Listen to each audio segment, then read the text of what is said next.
প্রতিদিন একটি করে কবুতর জবাই করে খেতেন হযরত শাহপরান রহমতুল্লাহি আলাইহি, আর পালকেগুলো জমিয়ে রাখতেন। কিন্তু একদিন সেই পালকেগুলো বাতাসে উড়িয়ে দিয়ে তিনি যা করলেন তা শুনলে অবাক হবেন। সঙ্গে সঙ্গে সেই পালকেগুলো থেকে কবুতরগুলো জিন্দা হয়ে উড়ে গেল হযরত শাহজালাল রহমতুল্লাহি আলাইহি এর দরবারের দিকে। এমনটাই বর্ণিত আছে সিলেটের আধ্যাত্মিক ঐতিহ্যের এই আলোচিত কাহিনীতে। কিন্তু কিভাবে শুরু হয়েছিল এই জালালি কবুতরের গল্প? হযরত শাহজালাল রহমতুল্লাহি আলাইহি সিলেট আসার পথে হযরত নিজামুদ্দিন আউলিয়া রহমতুল্লাহি আলাইহি এর সম্মানিত মেহমান হিসেবে কয়েকদিন দিল্লিতে অবস্থান করেন। দিল্লি থেকে সিলেটে আসার সময় হযরত নিজামুদ্দিন আউলিয়া রহমতুল্লাহি আলাইহি তাকে এক জোড়া সুরমা রঙের কবুতর উপহার দেন। সিলেটে আসার পর সেই কবুতর দুটির বংশ বৃদ্ধি পেতে থাকে। শতাব্দীর পর শতাব্দী পেরিয়ে আজও বহু মানুষ হযরত শাহজালাল রহমতুল্লাহি আলাইহি এর প্রতি শ্রদ্ধা জানিয়ে এই জালালি কবুতরগুলো কান্না কিংবা বধ করেন না। কিন্তু সাধারণ মানুষ তো দূরের কথা, হযরত শাহজালাল রহমতুল্লাহি আলাইহি এর সহচরদের কেউই যখন এই কবুতর বধ করতে সাহস পাচ্ছিলেন না, তখন হযরত শাহপরান রহমতুল্লাহি আলাইহি প্রতিদিন একটি করে কবুতর জবাই করে খাওয়া শুরু করেন। তবে কবুতরের পালকগুলো তিনি ফেলে দিতেন না, সযত্নে রেখে দিতেন। এভাবে প্রতিদিন কবুতর খাওয়ার ফলে একসময় কবুতরের সংখ্যা কিছুটা কমে গেল। একদিন বিষয়টি হযরত শাহজালাল রহমতুল্লাহি আলাইহি এর নজরে পড়ল। তিনি কাদেমদের কাছে জানতে চাইলেন কবুতরের সংখ্যা কমে যাওয়ার কারণ কি। কাদেমরা তখন তাকে পুরো ঘটনা খুলে বললেন।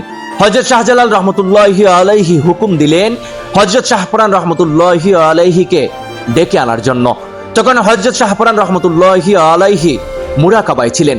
তাকে তলব করার কারণ জানতে পেরে তিনি বললেন, একটু অপেক্ষা করুন, আমি কবুতরগুলো ফেরত দিচ্ছি। এই বলে তিনি হুজরার পাশে রাখা কবুতরের পালকগুলো হাতে নিলেন।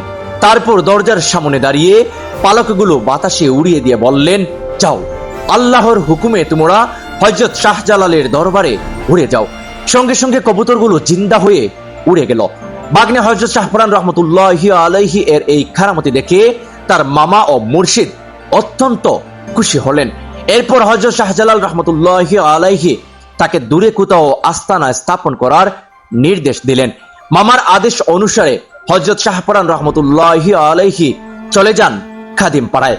সেখানেই তিনি সাধনা ও ধর্ম প্রচারে মনোনিবেশ করেন। আজও পৃথিবীর বিভিন্ন স্থান থেকে অসংখ্য মানুষ হযরত শাহজালাল রহমতুল্লাহি আলাইহি এর পবিত্র মাজার জিয়ারত করার পর হযরত শাহপরান রহমতুল্লাহি আলাইহি এর মাজার জিয়ারত করতে যান।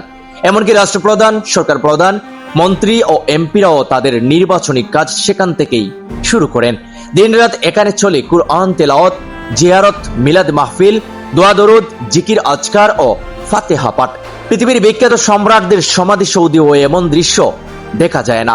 এখানে এসে আশিকানরা লাভ করেন হৃদয়ে অনাবিল প্রশান্তি।